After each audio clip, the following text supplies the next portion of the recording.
उसने देखा एक बहुत ही खूबसूरत लड़की सांड के साथ युद्ध कर रही और मृगनयनी ने उनको उनकी आंखों में आंखें डाल के बोला, आपके सामने 3 शर्तें रखूंगी, 3 शर्तें अगर मंजूर हैं तो मैं आपसे विवाह करने को तैयार हूं। सीए मैडम घर पे बैठो, ऐश करो, कमा के लेके आएंगे और क्या। वो भी सीए ही है।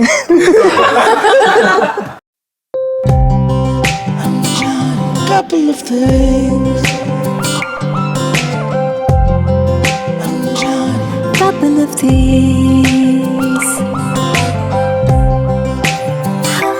Couple of things. Thank you. Wow.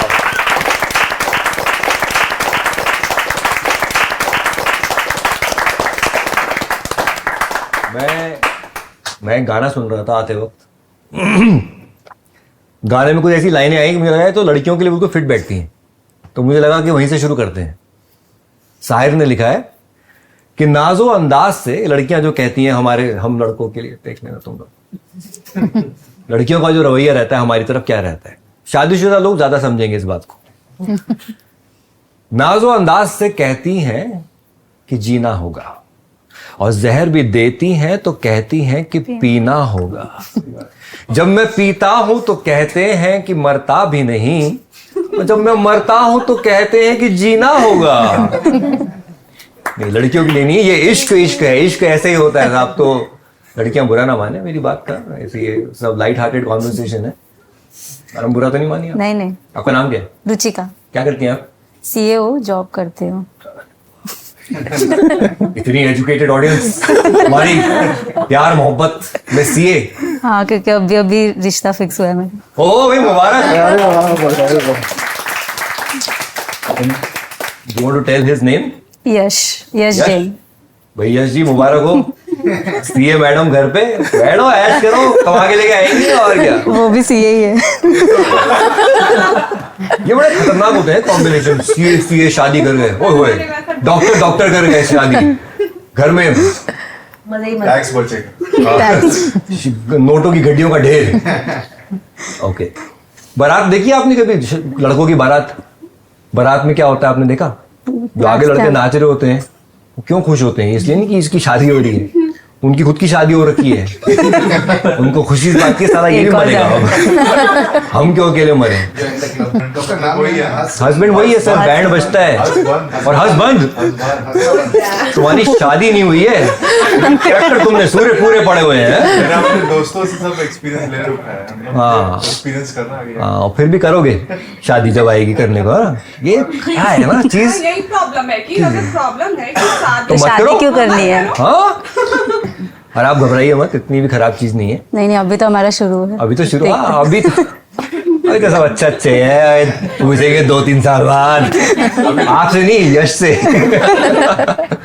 Okay. प्रेम कहानियों के दौर में आज हम आपको एक प्रेम कहानी सुनाते हैं। बड़ी छोटी सी प्रेम कहानी है, लेकिन ये प्रेम कहानी 600 साल पहले की है, आज से 600 साल पहले। और अब इसको अगर मैं सिर्फ एक प्रेम कहानी कहूं तो सही नहीं होगा। ये सिर्फ एक प्रेम कहानी नहीं है, ये शौर्य और सौंदर्य का जबरदस्त मिक्सचर है इस कहानी के अंदर। मानसिंह और मृगनयनी की कहानी, राजा मानसिंह और मृगनयनी की प्रेम कहानी सुना रहा हूं आपको। आज से कुछ 600 साल पहले की बात है। ग्वालियर के उस वक्त के राजा थे राजा मानसिंह तोमर। बहुत शौर्यवान राजा थे, कल्चर में बड़ा बिलीव करते थे, म्यूजिक को बहुत पसंद करते थे। तानसेन का नाम आपने सुना है? यस। उनके दरबार में जो 9 रत्न थे उसमें से एक तानसेन हुआ करते थे।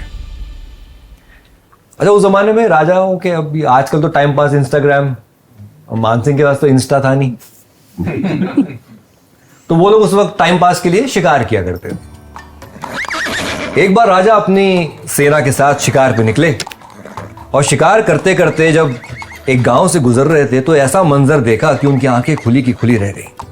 आज जहां एक निहारी डैम है, उसी के पास एक गांव राई गांव में वहां पर बंजारे बसा करते थे और बंजारों की उस बस्ती के पास ही उसने देखा एक बहुत ही खूबसूरत लड़की सांड के साथ युद्ध कर रही है। सांड को दोनों उसके सींग से उस लड़की ने पकड़ रखा है और उसके साथ युद्ध कर रही है और थोड़ी देर में वो सांड को पछाड़ देती है। राजा मानसिंह अपने सामने ये मंजर देखकर दंग रह जाते हैं। एक तो वो बला की खूबसूरत और उसके बाद इतनी शौर्यवान। राजा का दिल आ जाता है। वो जाते हैं, उससे बात करते हैं, उसका नाम पूछते हैं। वो बताती है मेरा नाम मृगनयनी है। जैसा कि नाम मृगनयनी यानी कि जिसके नैन मृग यानी कि हिरण के जैसे नैन थे उसके, इतनी खूबसूरत थी वो। खूबसूरत लंबे बाल। और राजा ने ऐसा कॉम्बिनेशन अगर हम कहें देखा नहीं था जिंदगी में। शौर्यवान लड़की, इतनी खूबसूरत लड़की। राजा मानसिंह ने मृगनयनी को विवाह के लिए वहीं प्रपोज कर दिया और मृगनयनी उनको वहीं मना करके अपने घर वापस चली। मृगनयनी के मना करने के बाद राजा का दिल नहीं टूटा। राजा और कायल हो गए उसके प्यार में। क्या होता है हम लड़कों के साथ ना, रिजेक्ट कर दिया उसके और पागल हो जाते हैं। ठीक है, होंगे वो भी राजा, लेकिन थे तो वो भी लड़के, उनके साथ भी वही हुआ। राजा ने अपनी सेना में से किसी एक को उस परिवार पे भेजा और बोला बताओ कि हमने विवाह का प्रपोजल भेजा है। परिवार ने कहा तुमने किसको मना कर दिया? तुमने राजा मानसिंह को मना कर दिया। मृगनयनी को मनाया, वो मान गई, लेकिन उसने कहा मैं 3 शर्तें रखूंगी राजा के सामने। लड़कियों का और शर्तों का क्या सीन है? क्या करती हो तुम लोग? वाई? खैर, राजा आए उनके घर, मृगनयनी के सामने बैठे और मृगनयनी ने उनको उनकी आंखों में आंखें डाल के बोला आपके सामने 3 शर्तें रखूंगी। 3 शर्तें अगर मंजूर हैं तो मैं आपसे विवाह करने को तैयार हूं। पहली शर्त, मृगनयनी ने कहा ये जो मेरा सौंदर्य है जिस पे आप मोहित हुए हैं और मेरा पराक्रम जिससे आप इंप्रेस हो गए हैं, इसका एक कारण है सांख नदी का पानी। शादी के बाद जब मैं आपके साथ रहूंगी तो मैं सांख नदी का पानी ही पीऊंगी। राजा ने कहा मंजूर है, तुम्हें सांख नदी का पानी पहुंचा दिया जाएगा। दूसरी शर्त उसने ये कही कि दूसरी रानियों की तरह आपकी मैं महल के अंदर नहीं बैठा करूंगी। मैं आपके साथ आपकी परछाई बन के कंधे से कंधा मिला के आपके राज्य को आगे बढ़ाने के लिए आपके साथ रहूंगी। समझ रहे हैं आप? राजा ने कहा मंजूर है। और तीसरी चीज उसने ये कही कि आपको मेरे लिए एक अलग से महल बनवाना होगा। मैं दूसरी रानियों के साथ उस महल में नहीं रहूंगी। प्यार में पागल सब तो हम हाँ ही कर देते हैं, चीज पे बाद में सोचते हैं। सोचते तो हम बाद में ही हैं। मैन विल बी मैन, चाहे राजा हो चाहे हम हो। राजा ने कहा ये भी डन।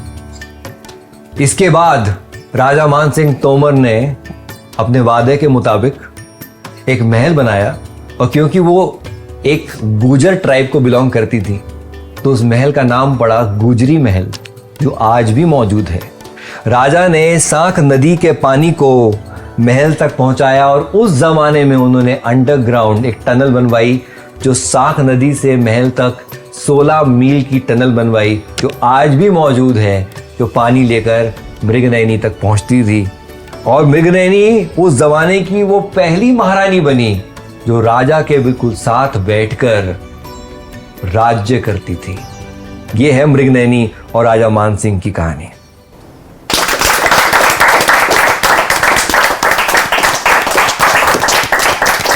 मैंने आपको पहले कहा था, मैं मृगनयनी की थॉट प्रोसेस से बड़ा इंप्रेस हुआ कि कैसे, देखिए एक जमाना, हर जमाने की एक सोच होती है और ज्यादातर लोग उस सोच को लेके आगे बढ़ रहे होते हैं, ठीक है।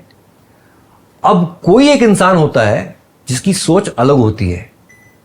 कई लोग नर्वस होते हैं, अपनी सोच को बयान नहीं करते क्योंकि उनको लगता है कि यार मैं जो कह रहा हूं दुनिया तो इसको मान ही नहीं रही, दुनिया तो कुछ अलग ही सोच रही है, और वो अपने दिल में उन बातों को रखते हैं। लेकिन अगर आपकी सोच अलग है तो हमेशा याद रखना, उसको आगे जाके बयां करने में कभी भी घबराना नहीं।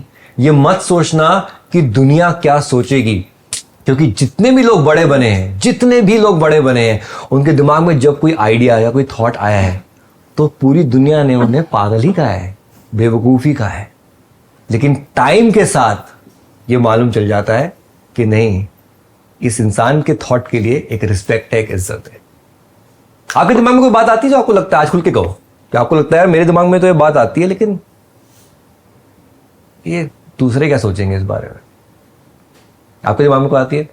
तो मेरे को लगता है थोड़ा लव वगैरह में भी थोड़ा आर्टिफिशियल ये लव होते चला जा रहा है। आप जैसे उस एज के हो, मतलब 90 से पहले के, तो नहीं, मैं एक एग्जांपल दे रहा हूँ। मैं एक एग्जांपल दे रहा हूँ। अभी आप फोन पे बात करते होगे तो उसका डिफरेंस, या फिर जब आप स्कूल में होगे, आप लेटर अगर पढ़ते होगे तो काफ़ी अंतर होएगा।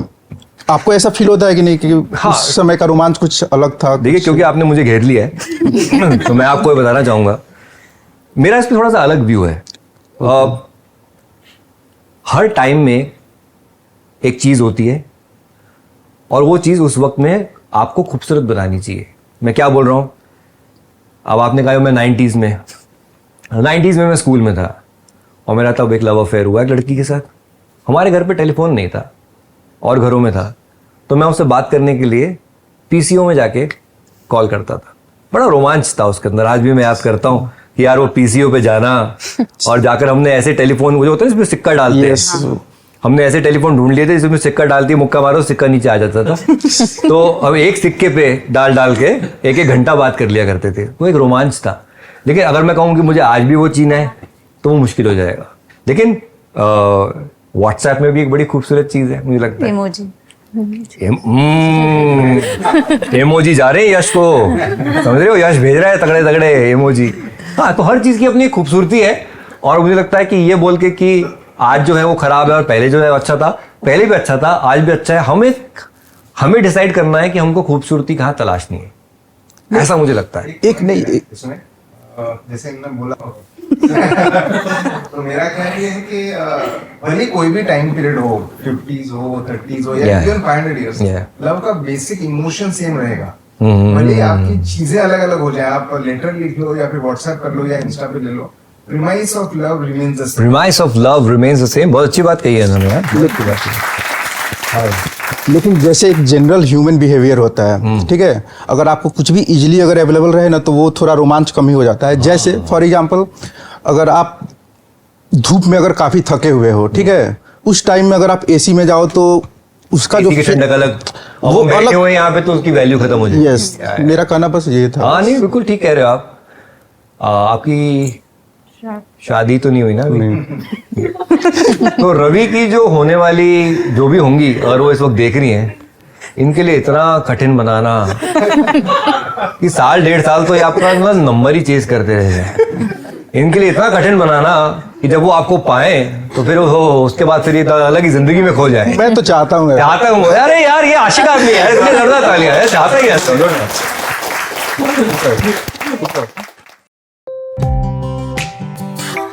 Couple of days.